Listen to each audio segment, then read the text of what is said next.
مقدس مہینہ ہے جس میں قرآن مجید کو نازل کیا گیا، تو نزول قرآن کی وجہ سے اس مہینے کے اندر مضامین قرآن کو سمجھنا وہ بہت آسان ہے، اور پھر اس پر عمل کرنا، عمل کی نیت کرنا اور اس کے زیر سایہ پورا سال بسر کرنا، یہ ایک مجرب وظیفہ ہے انسانی روحانی ترقی کے لحاظ سے۔ چونکہ قرآن مجید برہان رشید رب ذوالجلال نے نازل کیا اور رسول پاک صلی اللہ علیہ وسلم سے یہ کہا لِتُبَيِّنَ لِلنَّاسِ کہ ہم نے آپ کو یہ قرآن دیا تاکہ آپ لوگوں کے سامنے اس کا بیان کریں، اس کے مفاہیم مضامین کو بیان کریں۔ اور نبی اکرم نور مجسم شفیع معظم صلی اللہ علیہ وسلم نے صحابہ کرام رضی اللہ تعالی عنہم کو سب سے پہلے قرآن کی تعلیم دی۔ اللہ کی طرف سے یہ تھا اذا قرأناہ فاتبع قرآنہ ثم ان علینا بیانہ، کہ اے محبوب صلی اللہ علیہ وسلم جب ہم پڑھتے ہیں تو آپ اس قرات کی پیروی کریں، پھر ہمارے ذمہ کرم پر ہے بیان قرآن۔ تو رسول پاک صلی اللہ علیہ وسلم اگرچہ خود بھی عربی زبان میں وہ مہارت رکھتے تھے جو اور کسی کو میسر نہیں، لیکن اس کے باوجود رب ذوالجلال نے آپ کے لیے قرآن بیان کیا جو نزول قرآن کے علاوہ ایک علیحدہ سٹیپ ہے۔ اور پھر صحابہ کرام رضی اللہ تعالیٰ عنہم اگرچہ ان کی بھی مادری زبان عربی تھی، لیکن رسول پاک صلی اللہ علیہ وسلم نے صحابہ کرام رضی اللہ تعالیٰ عنہ کے سامنے پھر قرآن کو بیان کیا۔ اس بنیاد پر بیان قرآن کا یہ سلسلہ شروع سے متوارث اور متواتر آ رہا ہے، اور رمضان المبارک کے ساتھ اس کا خصوصی طور پر تعلق ہے۔ اور نبی اکرم صلی اللہ علیہ وسلم جب رمضان المبارک میں قرآن کی تلاوت فرماتے تھے اور جبریل علیہ السلام سے دور کرتے تھے، تو بخاری شریف میں حدیث ہے کہ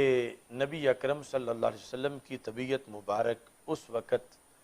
ہواؤں سے بھی زیادہ سخاوت کرنے والی ہوتی تھی، اگرچہ آپ ویسے ہی اس قدر سخی ہیں کہ بخاری شریف کی حدیث ہے کہ نبی اکرم صلی اللہ علیہ وسلم نے رب ذوالجلال کے بارے میں یہ ارشاد فرمایا کہ رب ذوالجلال سب سے زیادہ جود کرنے والا ہے، اور اللہ کے بعد نبی اکرم صلی اللہ علیہ وسلم فرماتے ہیں کہ سب سے زیادہ میں جود کرنے والا ہوں۔ اس بنیاد پر رمضان کے علاوہ بھی نبی اکرم صلی اللہ علیہ وسلم کے جود کا کوئی کنارہ نہیں تھا ہماری سوچ کے لحاظ سے، لیکن رمضان میں مزید اس جود کے اندر ترقی آ جاتی تھی۔ بخاری شریف میں ہے سرکار فرماتی اللہ اجود جودا، سب سے بڑھ کے جود رب ذوالجلال کا ہے، ثم انا اجود بنی آدم، اور اللہ کے بعد رب ذوالجلال کے بعد بنی آدم نسل انسانی میں سب سے زیادہ جود میرا ہے۔ وَأَجْوَدُ مِن بَعْدِ رَجُلٌ عَلِمَ عِلْمًا فَنَشَرَهُ،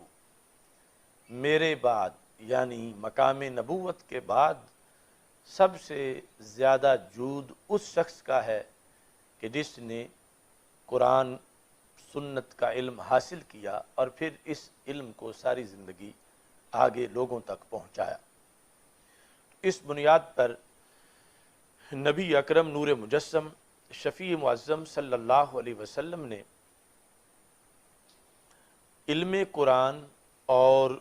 جود کو آپس میں ملا دیا اور یہ واضح کر دیا کہ دنیا کا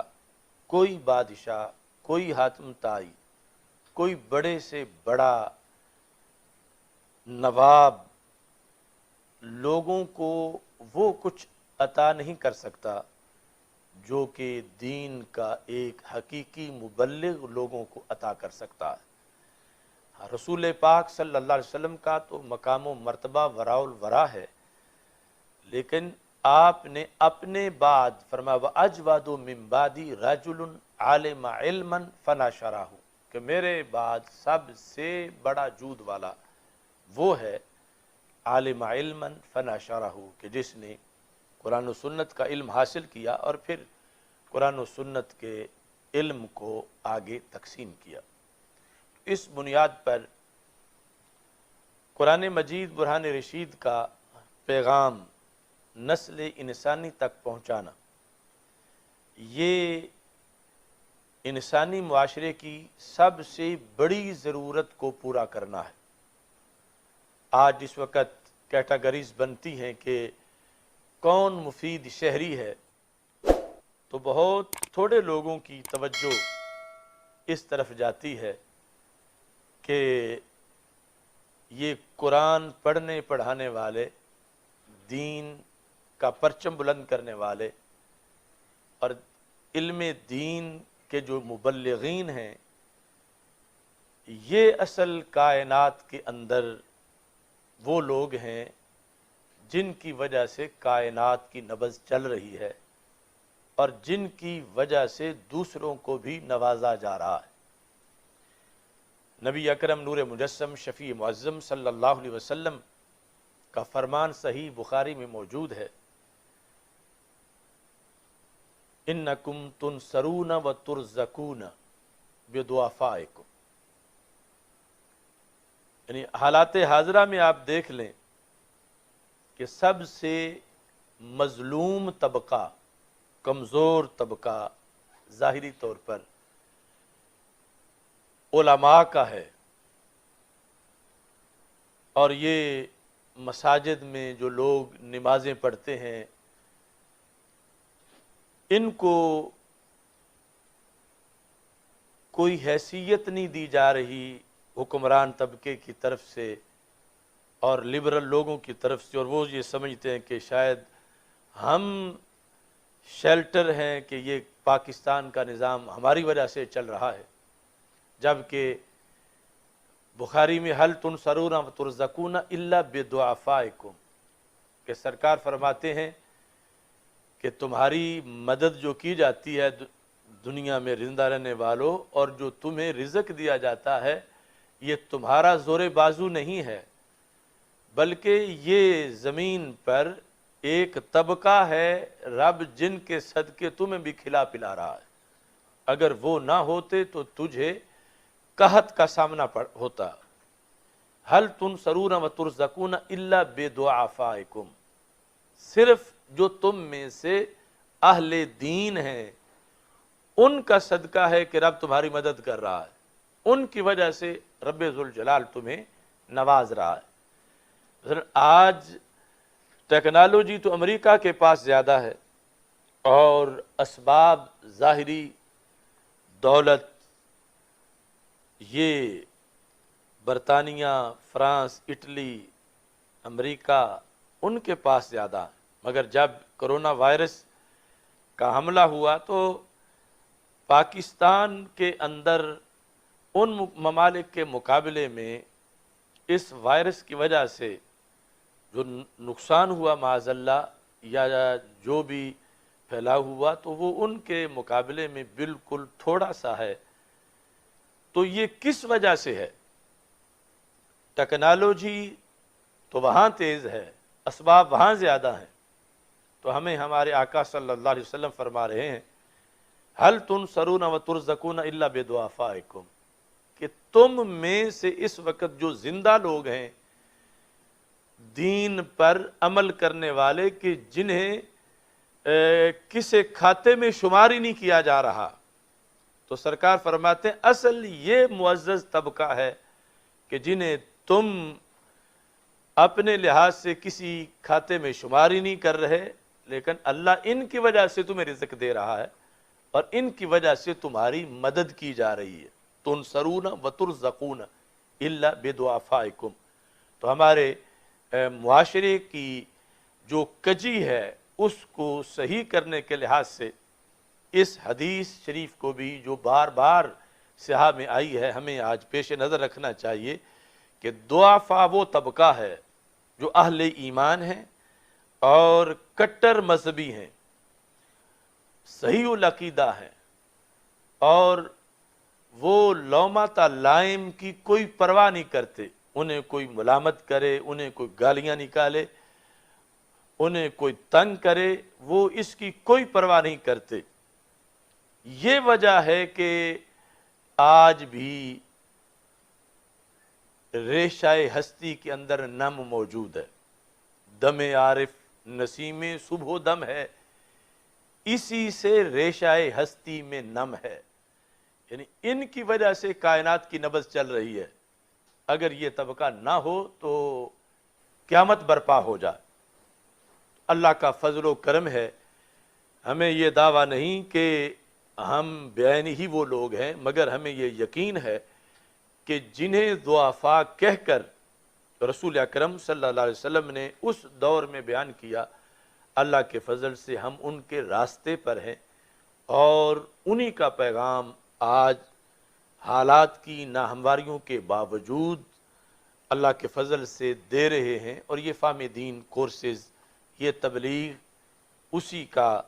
ایک سلسلہ ہے جو رسول پاک صلی اللہ علیہ وسلم نے رمضان المبارک میں نزول قرآن کی وجہ سے ان کی برکات کو بیان کیا۔ اور یہ برکات پھر صرف محض پڑھنا پڑھانا ہی نہیں، بلکہ اس پر معیشت کا مدار ہے، اس پر انسانی نظام کا مدار ہے، یعنی یہ یہاں بھی ہے۔ اور اگر آج امریکہ کی زمین پھٹ نہیں گئی یا برطانیہ میں آج زلزلہ نہیں آ گیا تو وہ بھی سہارا وہاں پر جو اہل اسلام ہیں ان کی وجہ سے ہے۔ تو پوری کائنات کے اندر یہ نظام اللہ کی قدرت سے چل رہا ہے، اور اللہ کے رسول صلی اللہ علیہ وسلم نے یہ واضح کر دیا کہ دوسرے لوگ اپنا یہ گمان اپنے ذہنوں سے نکال دیں کہ ان کے پیسے سے نظام چل رہا ہے یا ان کی ٹیکنالوجی سے چل رہا ہے،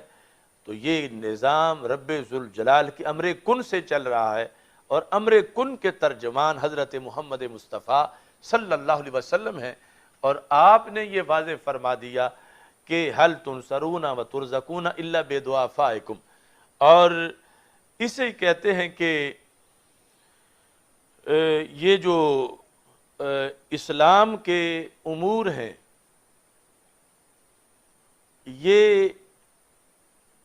وراء الورا ہیں، یعنی ویسے تو مدد ہوتی ہے طاقتوروں کی وجہ سے،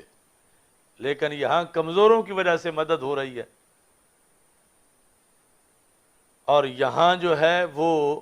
کمزوروں کی وجہ سے رزق دیا جا رہا ہے۔ ضعفاء، اور ضعفاء کے لفظ میں چونکہ ہم اردو زبان میں یہ سمجھتے ہیں کہ شاید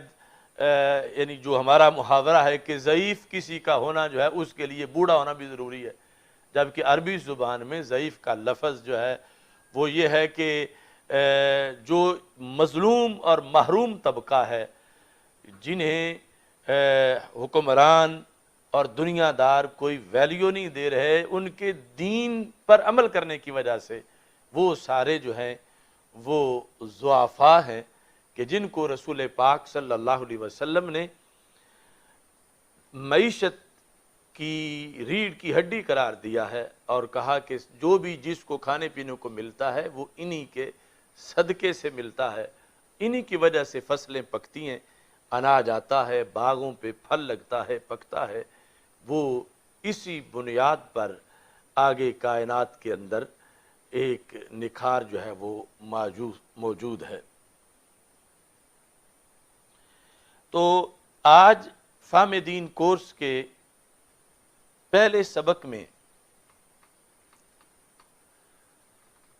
حضرت سیدہ طیبہ طاہرہ فاطمہ الزہرا رضی اللہ تعالی عنہا کے فضائل و کمالات سے ہم 27ویں فہم دین کورس کا آغاز کر رہے ہیں۔ ویسے انشاءاللہ یہ جو جمعۃ المبارک آ رہا ہے اس میں خاتون جنت رضی اللہ تعالی عنہ کانفرنس کا انعقاد کیا جائے گا، اور فہم دین کا ابتدائی سبق بھی انہی کے عظیم مقام و مرتبہ کے بیان کے لحاظ سے یہ آغاز کیا جا رہا ہے۔ قرآن مجید برہان رشید میں اہل البیت کہہ کر رب ذوالجلال نے جن نفوس قدسیہ کا تذکرہ کیا اور ان کی عظمت کو واضح کیا، سیدہ فاطمہ الزہرا رضی اللہ تعالی عنہا ان میں منفرد مقام و مرتبہ رکھتی ہیں۔ اس سلسلہ میں نبی اکرم نور مجسم شفیع معظم صلی اللہ علیہ وسلم کے متعدد فرامین جو امت تک پہنچے، وہ حضرت سیدہ عائشہ صدیقہ رضی اللہ تعالی عنہا کے ذریعے سے امت تک پہنچے۔ اور یہ بات بھی بڑی قابل غور ہے کہ ایک طبقہ جو حضرت سیدہ عائشہ صدیقہ رضی اللہ تعالی عنہا اور حضرت سیدہ فاطمہ الزہرا رضی اللہ تعالی عنہا، یعنی ان کو علیحدہ علیحدہ تصور کرتے ہیں اور ان کی عقیدت کو علیحدہ علیحدہ تصور کرتے ہیں، اور ان کے درمیان کسی اختلاف کی گھڑی ہوئی خلیج کو حائل کرنا چاہتے ہیں، جبکہ رسول پاک صلی اللہ علیہ وسلم کی طرف سے جو فضائل کا عظیم باب بیان کیا گیا، اس کی روایت ہی سیدہ عائشہ صدیقہ رضی اللہ تعالی عنہا کرتی ہیں، اور امت تک فضائل فاطمہ الزہرا رضی اللہ تعالی عنہا پہنچانے والی محدثہ، راویہ، خطیبہ وہ سیدہ عائشہ صدیقہ رضی اللہ تعالی عنہا ہے۔ اس بنیاد پر امام حاکم نے مستدرک میں اس حدیث کو ذکر کیا، طبرانی نے موجم اوسط میں ذکر کیا، اور ایسے ہی مسند ابی یعلا میں بھی موجود ہے، اور اس کی کہ جو راوی ہیں وہ سارے صحاح کے راوی ہیں۔ حضرت عائشہ صدیقہ رضی اللہ تعالی عنہا آپ ارشاد فرماتی ہیں، اور یہ ان کا اپنا تبصرہ جو ہے یقیناً رسول پاک صلی اللہ علیہ وسلم کی ان احادیث کی وجہ سے جو دوسرے مقام پر انہوں نے مرفوعاً ان کو ذکر بھی کیا۔ آپ فرماتی ہیں ما رأیت افضل من فاطمہ غیر ابیہا۔ حضرت عائشہ صدیقہ رضی اللہ تعالی عنہا کہتی ہیں کہ میں نے حضرت فاطمہ رضی اللہ تعالی عنہا سے افضل سوائے ان کے ابا جی کے اور کسی کو نہیں دیکھا۔ غیر ابیہا یعنی ابیہا رسول اکرم نور مجسم شفیع معظم صلی اللہ علیہ وسلم، ان سے افضل میں نے اور کسی کو نہیں دیکھا۔ حضرت فاطمہ الزہرا رضی اللہ تعالی عنہا کی افضلیت کو، مقام و مرتبہ کو بیان کرتے ہوئے حضرت عائشہ صدیقہ رضی اللہ تعالی عنہا نے کہا کہ رسول اکرم نور مجسم شفیع معظم صلی اللہ علیہ وسلم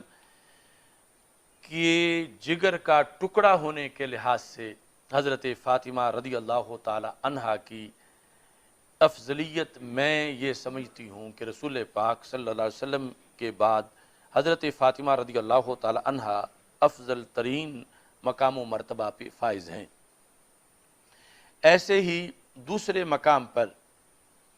حضرت عائشہ صدیقہ رضی اللہ تعالی عنہا روایت کرتی ہیں، جو کہ امام حاکم نے اس کو روایت کیا، اور وہ بھی شیخین یعنی امام بخاری اور امام مسلم کی شرط پر وہ سند بھی موجود ہے۔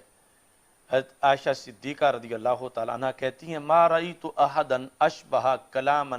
و حدیثا من فاطمہ رضی اللہ تعالی عنہا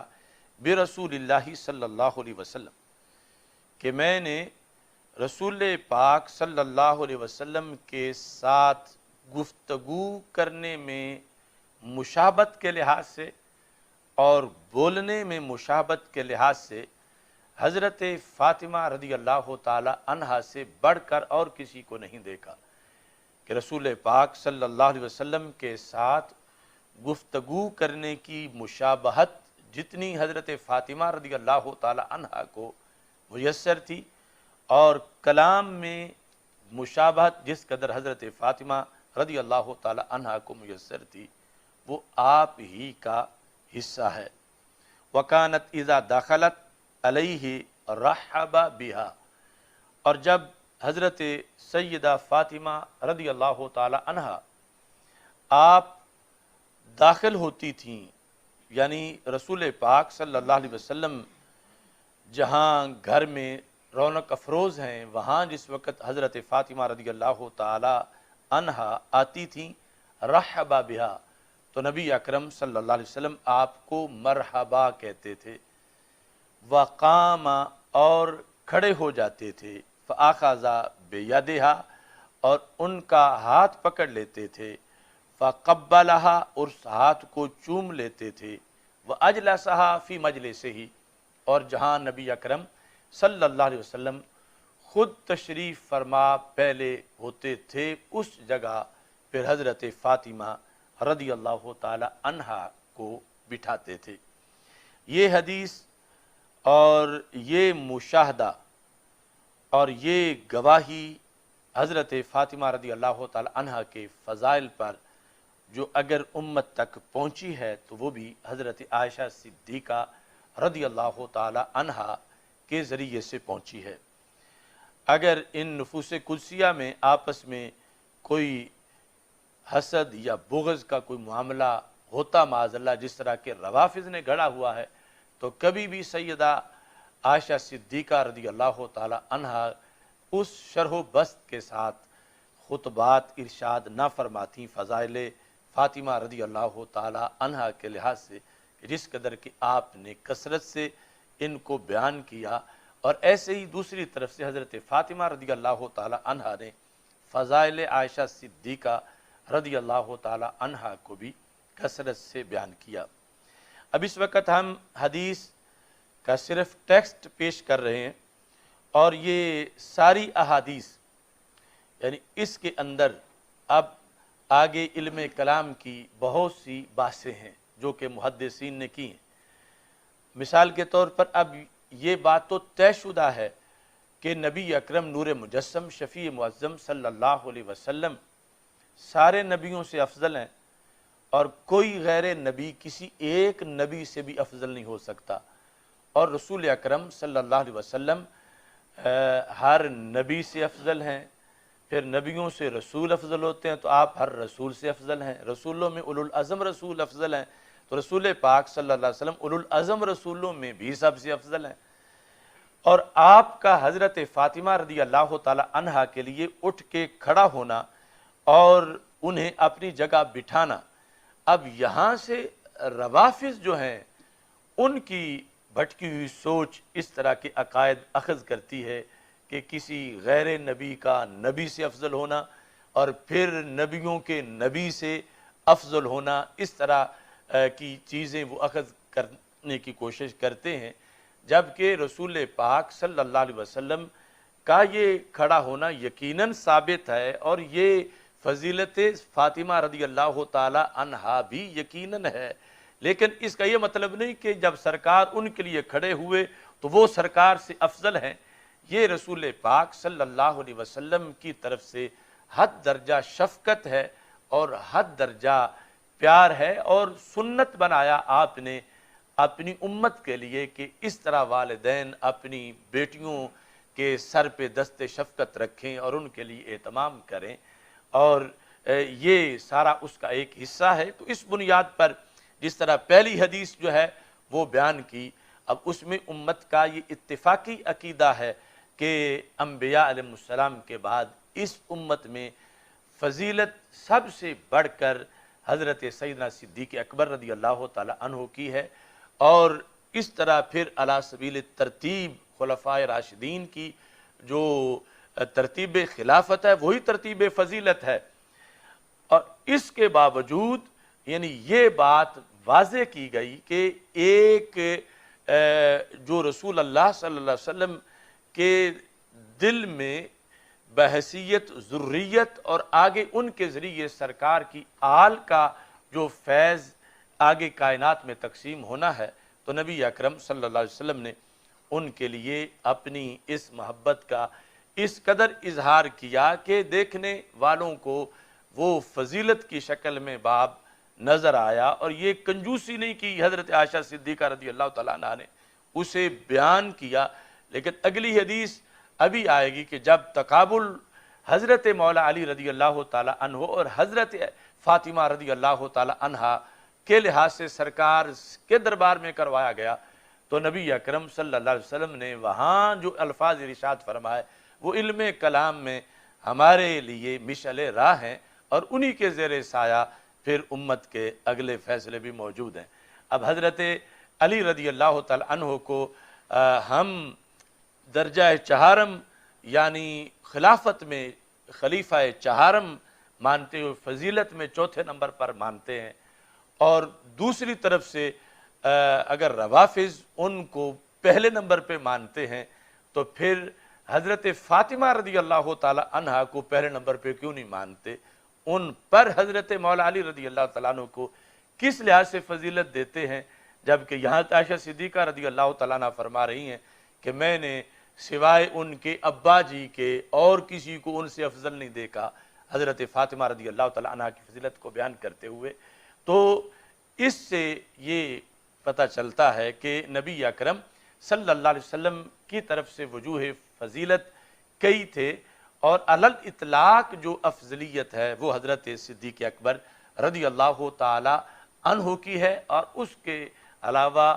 بعض وجوہ کے لحاظ سے جو فضیلت کا اہتمام ہے وہ رسول پاک صلی اللہ علیہ وسلم نے مختلف مواقع پر مختلف شخصیات کے لیے کیا ہے۔ اسی سلسلہ میں وہ حدیث میں ابھی آپ کے سامنے بیان کرتا ہوں کہ جب نبی اکرم نور مجسم شفیع معظم صلی اللہ علیہ وسلم کے سامنے حضرت فاطمہ رضی اللہ تعالی عنہا نے خود ہی یہ سوال رکھا اور آپ نے اس کا جواب دیا۔ اس سے پہلے حضرت عائشہ صدیقہ رضی اللہ تعالی عنہا سے ایک دوسری حدیث ہے جو جامع ترمذی میں موجود ہے، اس میں حضرت جمیع بن عمیر وہ کہتے ہیں دخلت مع عمتی علی عائشہ رضی اللہ تعالی عنہا، کہ میں اپنی پھوپھی کے ہمراہ حضرت عائشہ صدیقہ رضی اللہ تعالی عنہا کے پاس گیا، یعنی بچپن میں۔ فسئلت، تو حضرت عائشہ صدیقہ رضی اللہ تعالی عنہا سے سوال کیا گیا، ای الناس کان احب الی رسول اللہ صلی اللہ علیہ وسلم، کہ لوگوں میں سے رسول اللہ صلی اللہ علیہ وسلم کے قریب سرکار کے ہاں سب سے محبوبیت کے لحاظ سے سب سے پہلے نمبر پر مقام کس کا تھا؟ احب الی رسول اللہ صلی اللہ علیہ وسلم۔ یہ سوال حضرت عائشہ صدیقہ رضی اللہ تعالی عنہا سے کیا گیا کہ نبی اکرم صلی اللہ علیہ وسلم کے سب سے بڑے محبوب کون تھے، محبوبیت کے درجے پر پہلے نمبر پر کون فائز تھے، یہ حضرت عائشہ صدیقہ رضی اللہ تعالی عنہا سے پوچھا گیا۔ قالت فاطمہ، تو حضرت عائشہ صدیقہ رضی اللہ تعالی عنہا نے جواب میں کہا کہ حضرت فاطمہ الزہرا رضی اللہ تعالی عنہا۔ قیل من الرجال، تو سوال میں پھر دوبارہ پوچھا گیا کہ چلو یہ تو مطلقاً آپ نے یہ بتا دیا حضرت فاطمہ رضی اللہ تعالی عنہا کے لحاظ سے، تو مردوں میں سب سے پہلے محبوبیت کا درجہ کس کا ہے؟ قالت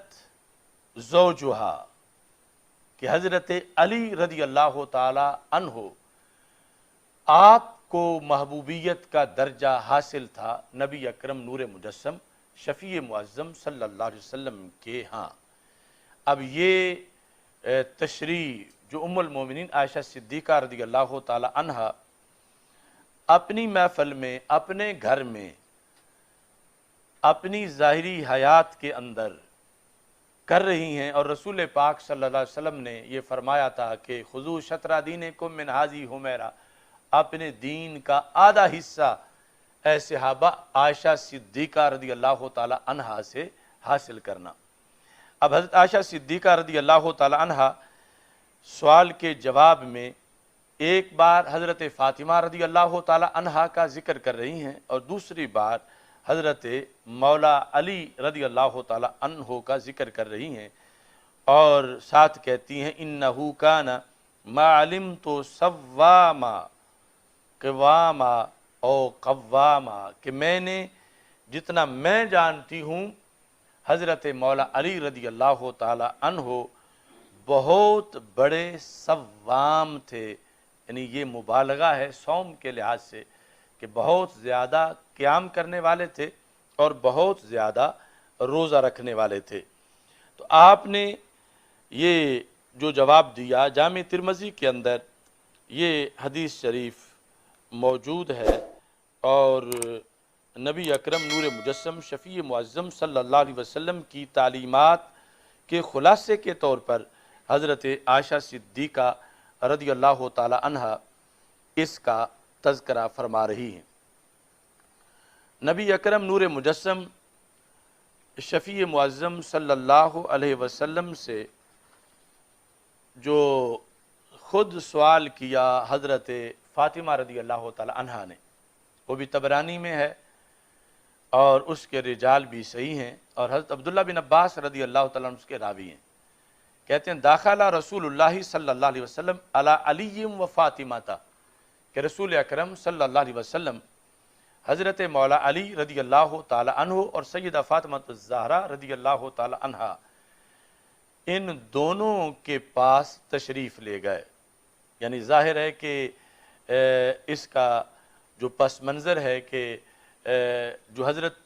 فاطمہ رضی اللہ تعالی عنہا کا گھر ہے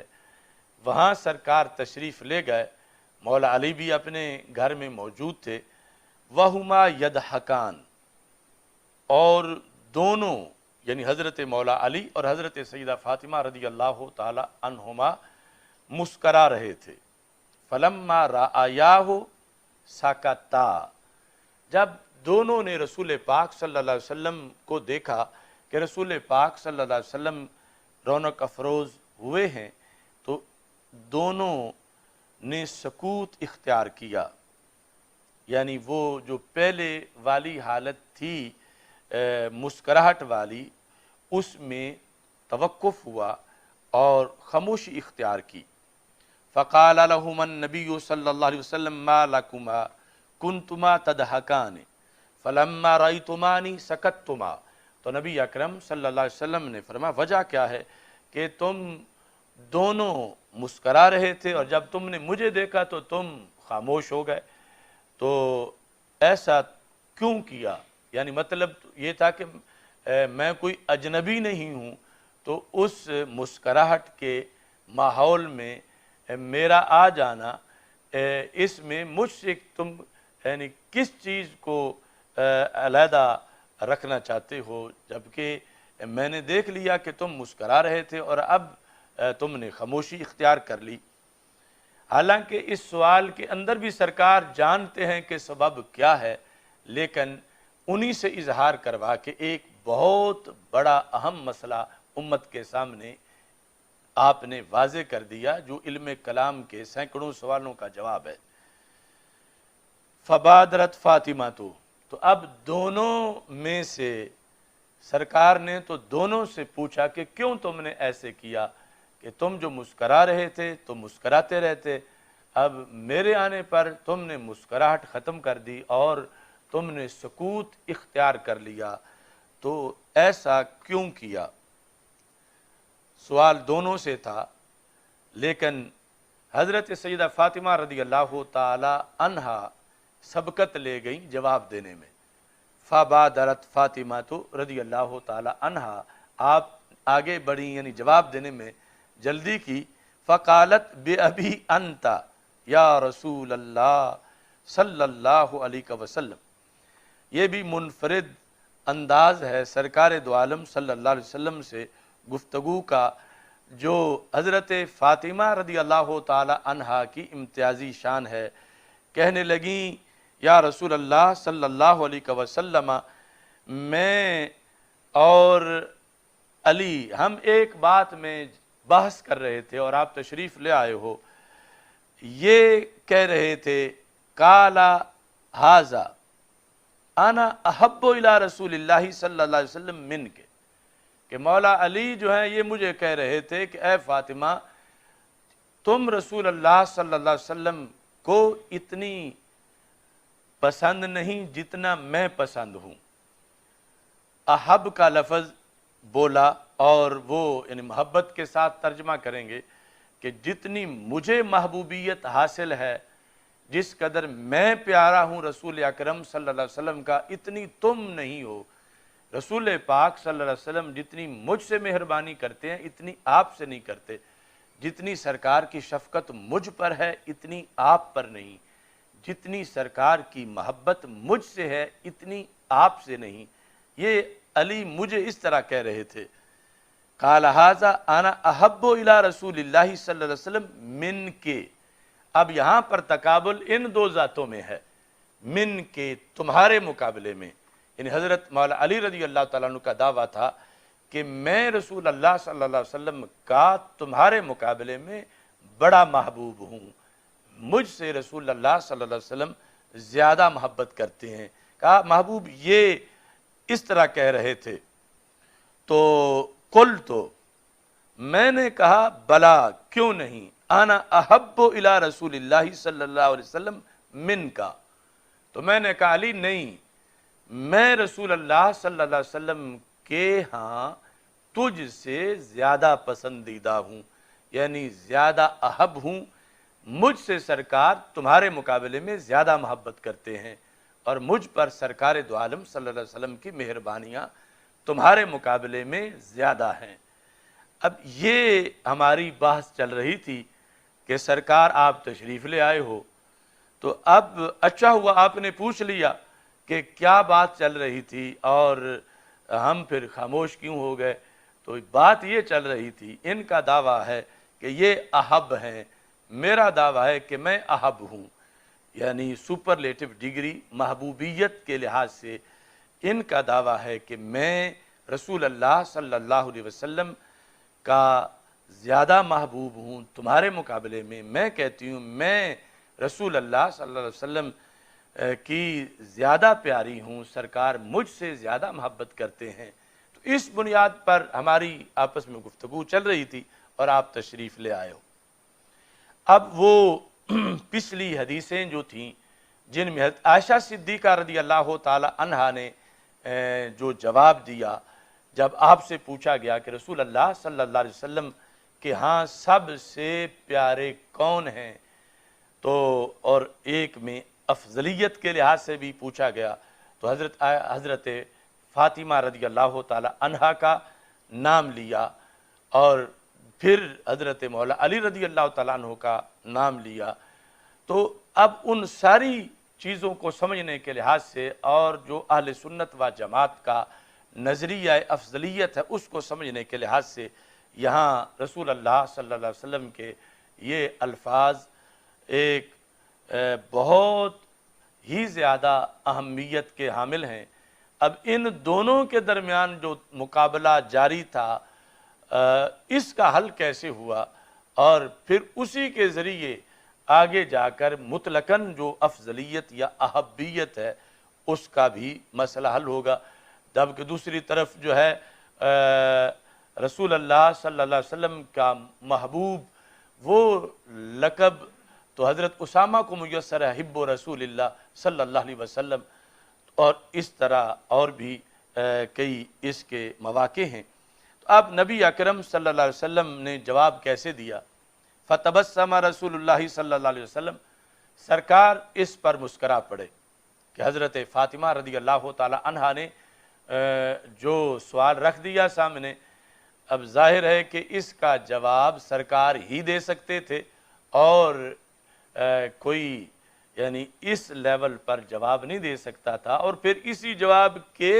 ضمن میں آگے پھر ام المومنین کے عہد میں ان سے جو سوال کیا گیا تو انہوں نے جواب دیا، اور اسی پر ہی پھر آگے جو علی الاطلاق افضلیت ہے حضرت صدیق اکبر رضی اللہ تعالیٰ عنہ کی، اس کو بھی سمجھا جا سکتا ہے۔ تو نبی اکرم صلی اللہ علیہ وسلم نے محبت کی دو قسمیں بنائیں، اور دونوں قسموں کے لحاظ سے دونوں کو ہی پہلا نمبر عطا کر دیا۔ محبت کی دو قسمیں بنا کر آپ نے فرمایا یا بنیا لک رقۃ الولد وعلی اعز علی منک، دونوں کو ہی رسول اکرم صلی اللہ علیہ وسلم نے نوازا اور فرمایا یا بنیا، یہ تصغیر کا صیغہ پیار کے لیے تھا، میری بچڑی حضرت فاطمہ رضی اللہ تعالی عنہا کو تصغیر کے صیغے کے ساتھ ذکر کیا اظہار محبت کے لیے۔ فرمایا لک رقۃ الولد، یعنی بحیثیت ولد کے، بحیثیت اولاد ہونے کے، جو میرے دل میں نرمی کا جذبہ آپ کے لیے ہے وہ علی کے لیے نہیں ہے۔ لک رقۃ الولد، ولد کے لحاظ سے جو رقت ہے میرے دل کے اندر، یعنی یہاں محبت اور رقت اس کو مترادف بنا کے بیان کیا، یعنی محبت کی جو دو قسمیں بنائیں، یا آگے علماء کو جواب دینے کا جو طریقہ دیا مختلف دیگر مسائل کے اندر، کہ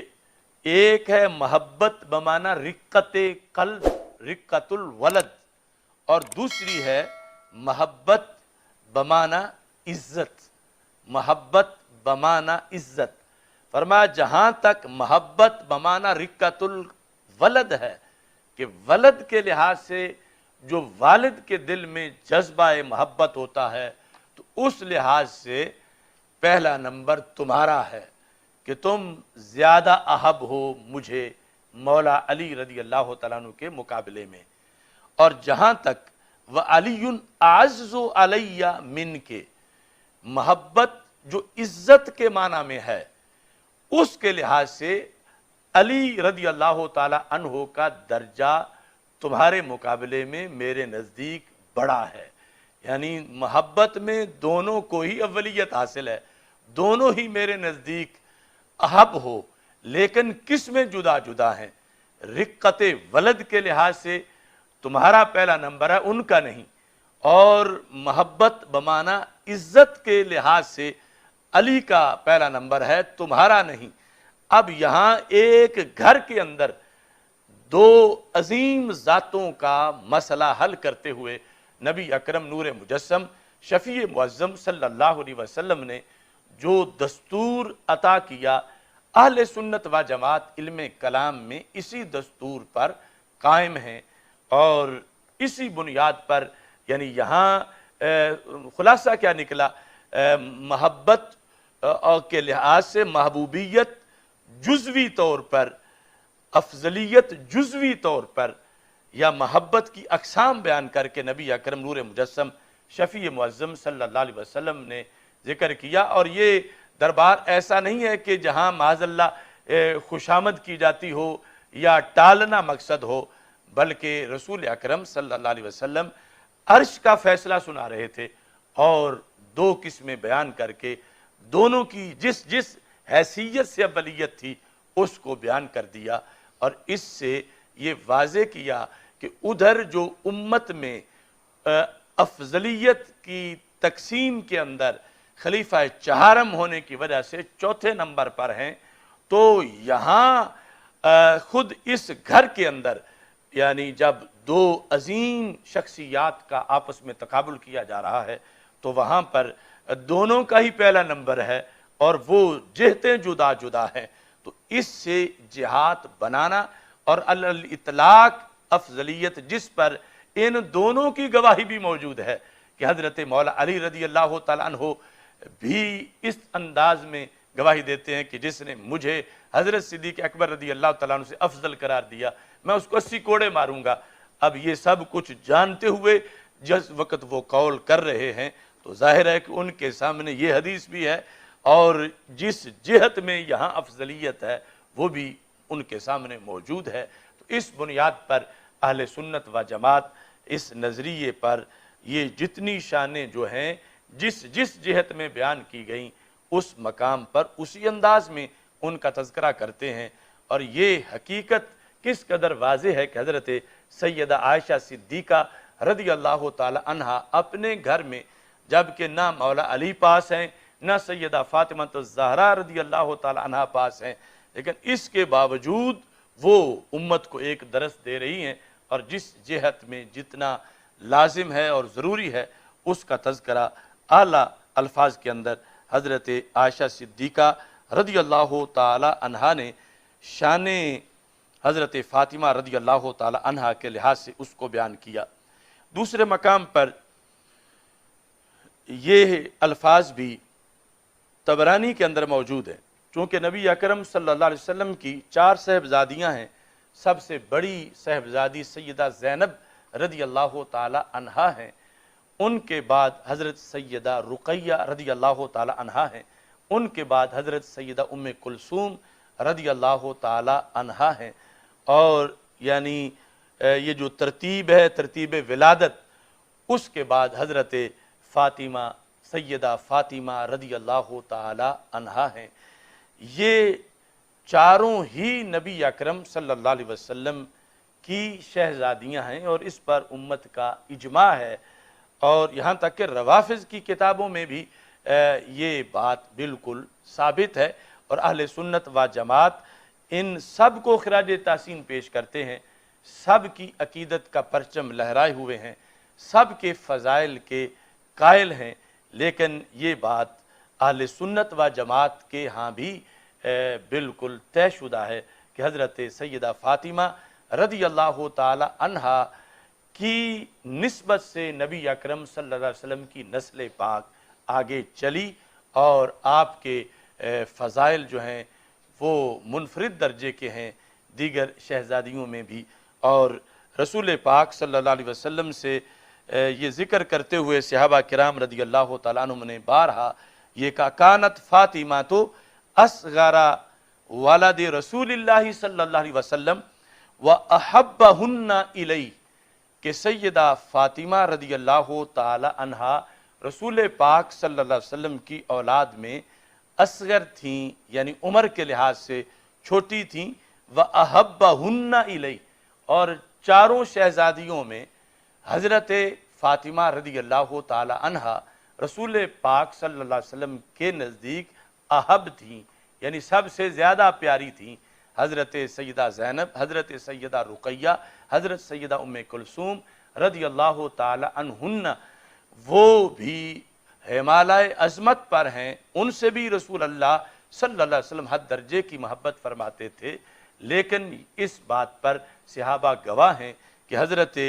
فاطمہ رضی اللہ تعالی عنہا اگرچہ عمر میں باقی سے چھوٹی تھیں باقی شہزادیوں سے، لیکن احبہن الی حضرت فاطمہ رضی اللہ تعالی عنہا ان تینوں کے مقابلے میں رسول پاک صلی اللہ علیہ وسلم کے نزدیک زیادہ پیاری تھیں، جس کو بار بار مختلف صحابہ کرام رضی اللہ تعالی عنہم کی طرف سے ذکر کیا گیا۔ اب یہاں پر ساتھ مسند فاطمہ رضی اللہ تعالی عنہا سے بھی ایک حدیث شریف میں ذکر کرنا چاہتا ہوں۔ مسند سیدہ فاطمہ رضی اللہ تعالی عنہا، اس میں اور اس سے پہلے کہ حضرت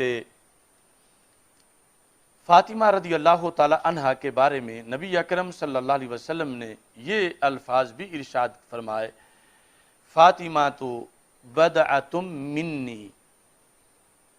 سیدہ فاطمہ میرا ٹکڑا ہیں،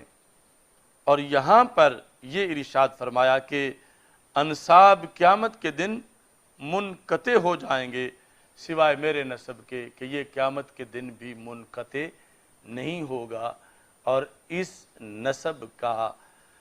فائدہ قیامت کے دن بھی ظاہر ہوگا۔ اور نبی اکرم صلی اللہ علیہ وسلم سے حضرت حذیفہ بن یمان رضی اللہ تعالیٰ عنہ کہتے ہیں، نازل ملک من السماء، آسمان سے ایک فرشتے کا نزول ہوا، فاستأذن اللہ ان یسلم علیہ، اس فرشتے نے رب سے اذن مانگا کہ وہ مجھے سلام کہے، یعنی فرشتہ سرکار فرماتے ہیں مجھے سلام کرنے آیا، فبشرنی، اور اس نے مجھے یہ بشارت دی، ان فاطمہ سیدۃ النساء اہل الجنہ، کہ حضرت فاطمہ رضی اللہ تعالی عنہا اہل جنت کی نساء یعنی جنتی خواتین کی سردار ہیں۔ امام جلال الدین سیوطی رحمۃ اللہ علیہ نے ایک کتاب اس انداز میں بھی لکھی جس کا نام ہے مسند فاطمہ الزہرا رضی اللہ تعالی عنہا۔ اس میں حضرت فاطمہ رضی اللہ تعالی عنہا کی سند سے جو حدیثیں امت تک پہنچی وہ ساری انہوں نے اکٹھی کی، اور اس کے علاوہ جو ان کے فضائل میں احادیث نبی اکرم صلی اللہ علیہ وسلم سے آئیں اس کا بھی انہوں نے اس میں ذکر کیا۔ اس سے ایک حدیث شریف ذکر کر کے میں اپنی گفتگو کو سمیٹ رہا ہوں۔ سب سے پہلے نمبر پر جو حدیث انہوں نے ذکر کی، جو کہ مختلف محدثین نے مثال کے طور پر طبرانی معجم کبیر میں اس کو بھی ذکر کیا گیا، مستدرک میں، مسند امام احمد بن حنبل میں بھی اس کو ذکر کیا گیا، وہ یہ ہے کہ حضرت ابو ثعلبہ خوشنی رضی اللہ تعالیٰ عنہ کہتے ہیں کہ قادم رسول اللہ صلی اللہ علیہ وسلم فی غزات لہ، نبی اکرم صلی اللہ علیہ وسلم ایک غزوہ سے واپس تشریف لائے، فداخل المسجد فصلی فیہ رکعتین، تو آپ مسجد میں داخل ہوئے اور اس میں 2 رکعتیں ادا کیں، یعنی مسجد سے مرادہ مسجد نبوی شریف۔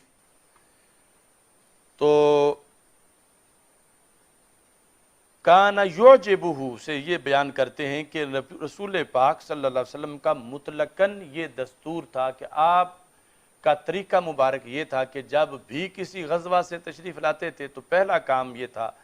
کہ مسجد نبوی شریف میں 2 رکعت ادا کرتے تھے۔ یسنی بفاطمہ رضی اللہ تعالی عنہا، دوسرے نمبر پر یہ کام تھا کہ حضرت سیدہ فاطمہ رضی اللہ تعالی عنہا کے گھر میں تشریف لے جاتے تھے۔ ثم یاتی ازواجہ، تیسرے نمبر پہ پھر ازواج مطہرات کے جو حجرے تھے وہاں تشریف لے جاتے تھے، یعنی یہ آپ کا ہر سفر کے بعد واپسی پر طریقہ کار تھا۔ فقادم من سفرہ مرتن، تو ایک مرتبہ جب رسول پاک صلی اللہ علیہ وسلم سفر سے واپس آئے، فاتا فاطمہ رضی اللہ تعالی عنہا، تو حضرت فاطمہ رضی اللہ تعالی عنہا کے پاس آپ رونق افروز ہوئے۔ فبادا بہا قبل بیوت ازواجہ، تو اب ازواج مطہرات کے گھروں میں جانے سے پہلے حضرت فاطمہ رضی اللہ تعالی عنہا کے گھر میں تشریف لے گئے، جو اب بھی یعنی جو مقصورہ شریف ہے مسجد نبوی شریف میں، یعنی اس مقصورہ شریف کے اندر مواجہ شریف کی طرف حجرہ عائشہ صدیقہ رضی اللہ تعالی عنہا ہے، اور اس کے جو جانب مقابل ہے وہ بیت فاطمہ رضی اللہ تعالی عنہا ہے، جس طرف آگے پھر صفہ کا چبوترا ہے۔ تو فاستقبلتہ علی باب البیت فاطمہ، تو سیدہ فاطمہ رضی اللہ تعالی عنہا نے نبی اکرم صلی اللہ علیہ وسلم نے گھر کے دروازے پر استقبال کیا، یعنی جب سرکار داخل ہو رہے تھے تو اندر سے اٹھ کے دروازے کے اندر آ کر کھڑی ہو گئیں حضرت فاطمہ رضی اللہ تعالی عنہا، فجعلت تقبل وجہہ، حضرت فاطمہ رضی اللہ تعالی عنہا رسول پاک صلی اللہ علیہ وسلم کا چہرہ پر نور چومنے لگیں، وفی لفظ فاہ وعینیہ، وتبکی۔ ایک روایت میں ہے کہ رسول اکرم صلی اللہ علیہ وسلم کا منہ مبارک چومنے لگی، وعینیہ، نبی اکرم صلی اللہ علیہ وسلم کی دونوں آنکھوں کو چومنے لگی۔ تو یہ حدیث دو طرح روایت ہے، لیکن اگلی بات مشترک ہے، وتبکی، رونے لگی۔ فقال لها رسول اللہ صلی اللہ علیہ وسلم ما یبکیک یا بنیہ، تو رسول اکرم صلی اللہ علیہ وسلم نے فرمایا کہ میری پیاری بیٹی، کیا چیز تمہیں رونے پر مجبور کر رہی ہے، یعنی یہ کیوں تمہاری آنکھوں میں آنسو آئے۔ یہ جس طرح رسول اللہ صلی اللہ علیہ وسلم کے سوالات کا فلسفہ ہے، اسی کے پیش نظر، یعنی یہ عدم علم کی وجہ سے نہیں تھا، بلکہ اس بنیاد پر کہ جب کوئی رو رہا ہو، اگرچہ پتہ ہو کہ کیوں رو رہا ہے، لیکن پوچھنے میں بھی اس کو بڑا حوصلہ ہو جاتا ہے کہ بڑی ذات نے مجھ سے میرے رونے کا سبب پوچھا ہے۔ تو نبی اکرم صلی اللہ علیہ وسلم اس لحاظ سے بھی ان کو تسکین دینا چاہتے تھے، اور دوسرا کہ اگر ان کے دل میں جو بات ہے وہ انہی کے دل میں رہتی، اور سرکار بھی سمجھتے ہیں کہ وجہ کیا ہے، اگر اس کا اظہار نہ کرواتے تو امت تک وہ بات پھر کیسے پہنچتی، اور پھر آگے جس وجہ سے رونا آیا تھا اس کا جواب پھر امت تک کیسے پہنچتا۔ تو اس طرح کئی حکمتیں تھیں کہ رسول اکرم صلی اللہ علیہ وسلم نے یہ پوچھا کہ اس کا سبب کیا ہے۔ قالت، تو حضرت سیدہ فاطمہ رضی اللہ تعالی عنہا نے کہا، اراکا یا رسول اللہ صلی اللہ علیہ وسلم قد شاہب لونوں کا، میں نے یہ دیکھا، یعنی یہ اب ایک غزوہ سے واپسی پر رسول اکرم صلی اللہ علیہ وسلم کے چہرے پر ظاہر ہے کہ لمبے سفر کی تھکاوٹ کے اثرات بھی تھے، جہاد میں ایک وقت گزارنے کی وجہ سے، اور جو ایک فاقہ اور اس طرح کی ساری چیزیں ملی ہوئی تھیں، اگرچہ جو نور نبوت تھا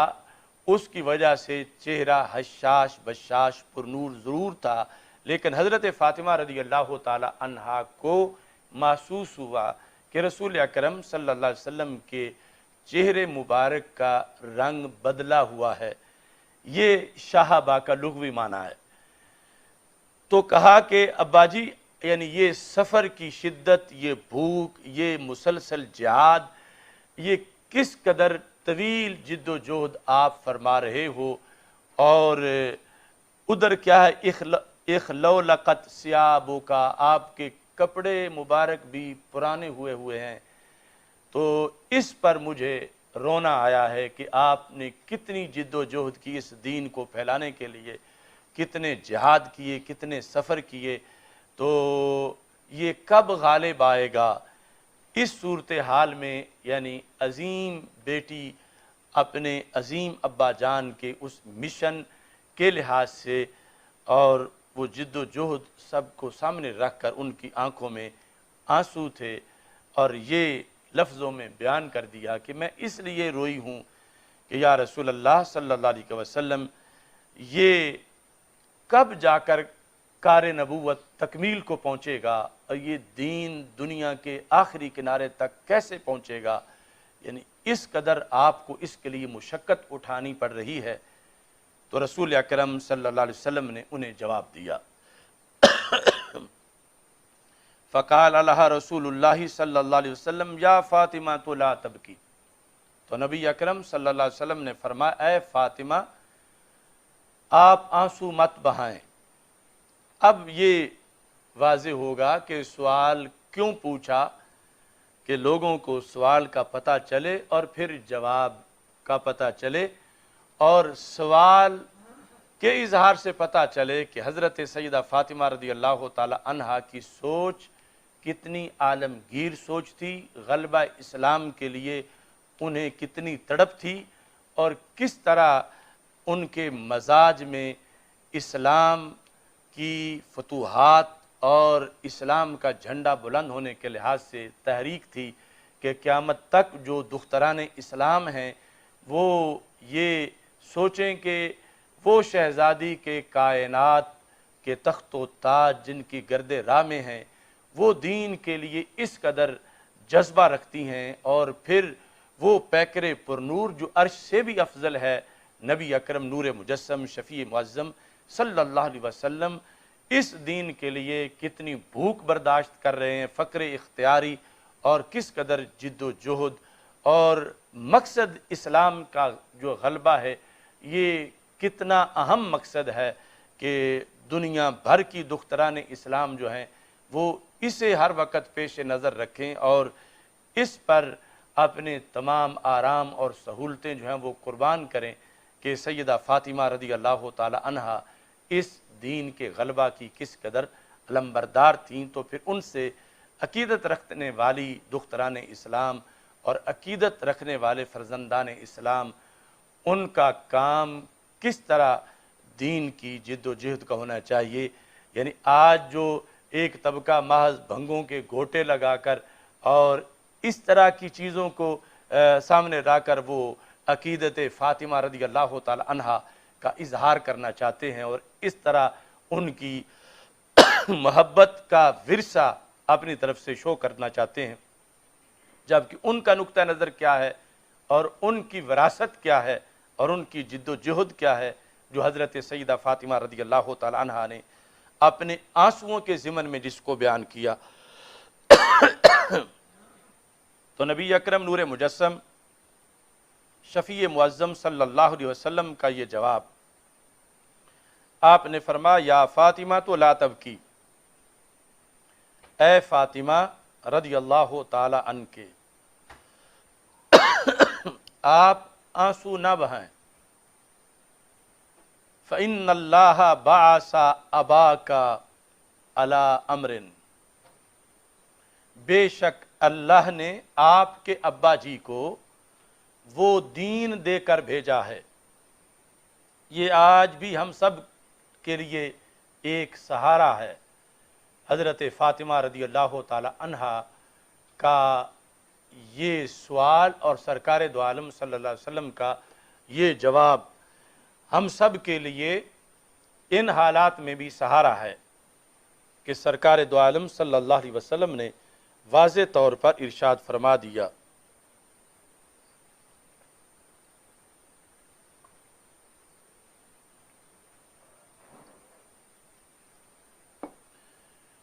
یا فاطمہ تو لا تبکی فإن اللہ بعث أباك علی امر، تو تمہارے ابا جی کو اللہ نے وہ دین دے کر بھیجا ہے جو غالب آ کے رہے گا۔ کیسے؟ لا یبقى علی ظہر الارض بیت مدر ولا وبر ولا شعر الا ادخلہ اللہ بہ، اس پوری کائنات پر ہر گھر میں تیرے ابا جی کا دین داخل ہوگا۔ یعنی یہ دلاسا رسول اللہ صلی اللہ علیہ وسلم نے حضرت فاطمہ رضی اللہ تعالی عنہا کو دیا، اور یہ سب سے بڑا سہارا تھا، سب سے بڑی تسلی تھی، اور سیدہ کے آنسوؤں کی سب سے بڑی قیمت تھی کہ نبی اکرم صلی اللہ علیہ وسلم نے فرمایا لا یبقى علی ظہر الارض، زمین کی پشت پہ نہیں بچے گا کوئی گھر، کون کون سا؟ بیت و مدر، مٹی کا بنا ہوا، یعنی وہ کچی مٹی جو ڈھیلوں سے، اور اسی سے پھر آگے پکی اینٹیں، ولا وبر، اون کا بنا ہوا کوئی خیمہ، ولا شعر، بالوں کا بنا ہوا کوئی گھر، الا ادخلہ اللہ بہ، مگر اللہ اس میں تیرے ابا جی کے دین کو داخل کرے گا۔ یعنی پوری کائنات میں ہر جگہ تیرے ابا جی کے دین کا جھنڈا لہرائے گا۔ یعنی اس دین کی تبلیغ، قرآن و سنت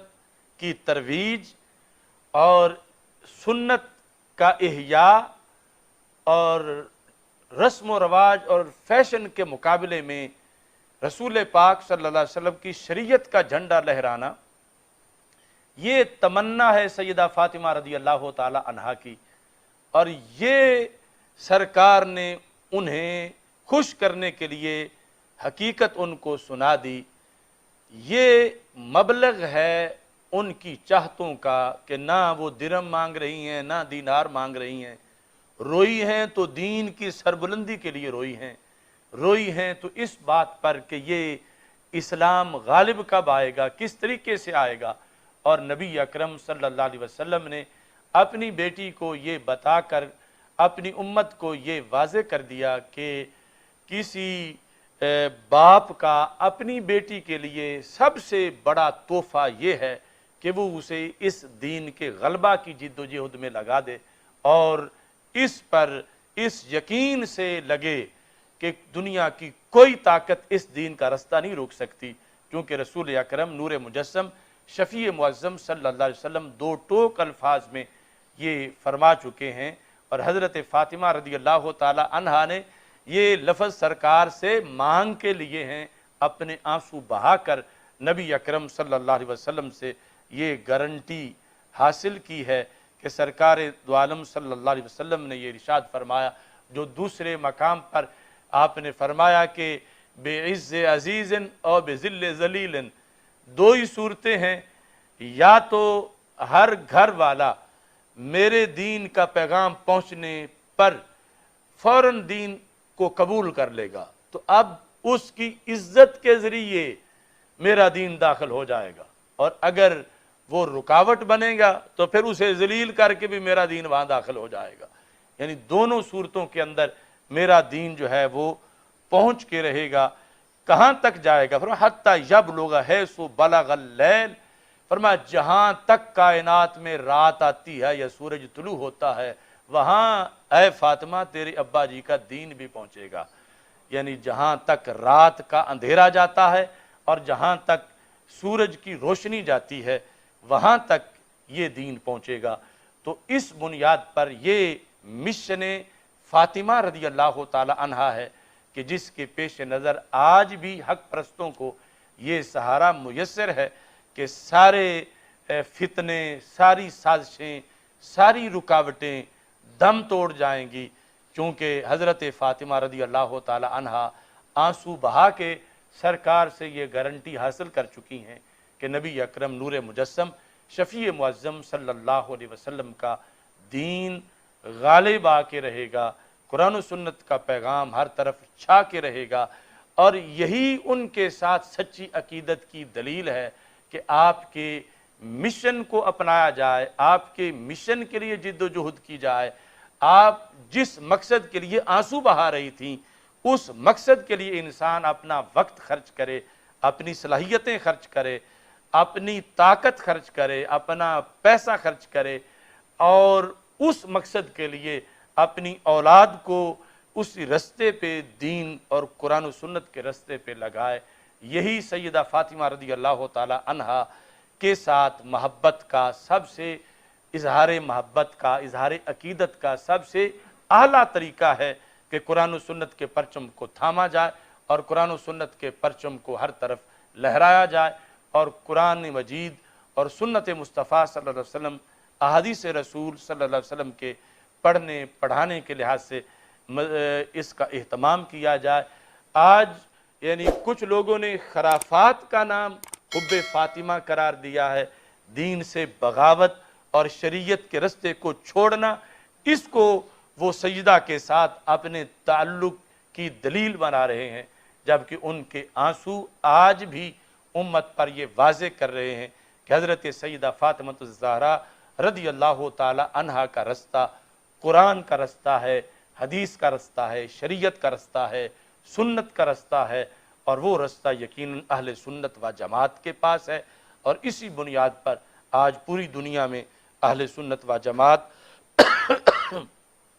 حضرت سیدہ فاطمہ الزہرا رضی اللہ تعالی عنہا کو سلام عقیدت پیش کر رہے ہیں۔ انشاءاللہ اگلا موضوع جو ہے ہمارا جمعے کا خاتون جنت کانفرنس، اس میں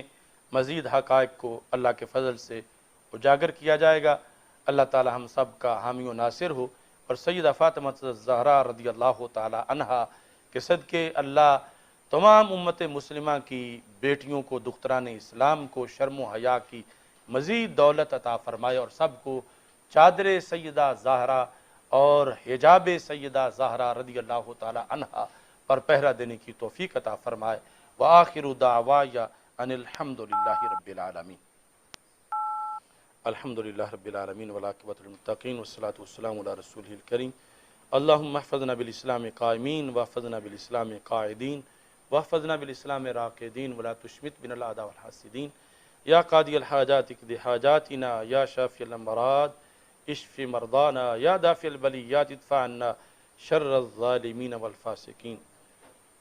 خدایا بحق کے بنی فاطمہ کے برقول ایماں کنی خاتمہ، اگر دعوتم رد کنی ور قبول، منو دستو دامان آل رسول۔ لی خمسۃ اطفی بیا حر الوباء الحاتمہ،